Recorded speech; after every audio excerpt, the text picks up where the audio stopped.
চতুর্থ শ্রেণীর শিক্ষার্থীরা এক পৃষ্ঠায় তোমাদের এই অঙ্কটা আছে, স্থানীয় মান নির্ণয় করো। এই অঙ্কটা করে দেওয়াই আছে। স্থানীয় মান কিভাবে নির্ণয় করতে হয়, এটা হচ্ছে একক, দশক, শতক, হাজার, অযুত, লক্ষ, লক্ষ পর্যন্ত আছে। তাহলে লিখতে হবে কিভাবে?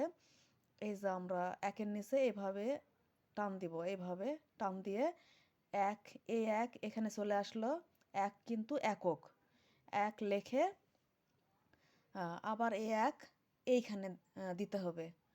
এরপরে স্যার কিন্তু স্যারের স্থানীয় কিন্তু চার, দশক, স্যার আবার এখানে লেখে দশক লিখতে হবে। আর আবার স্যার লেখার পরে স্যারের পরে কিন্তু এক ঘর আছে, তাহলে এই একটা ঘরের জন্য এখানে একটা শূন্য। এরপরে আটের স্থানীয় মান ৮ শতক, তারপর আবার ৮ চলে গেল, ৮-এর পরে ২ সংখ্যা আছে, তাই ২ শূন্য, ৮০০। ২-এর স্থানীয় মান ২০০০, ২-এর পরে ১ ২ ৩, ৩ ঘর, ৩টা শূন্য, ১ ২ ৩, তাহলে ২০০০।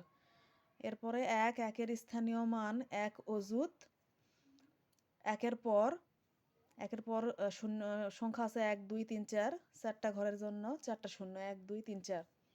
এরপরে ৩ লক্ষ, আবার ৩ নিয়ে এসে ১ ২ ৩ ৪ ৫, ৫টা শূন্য, ১ ২ ৩ ৪ ৫।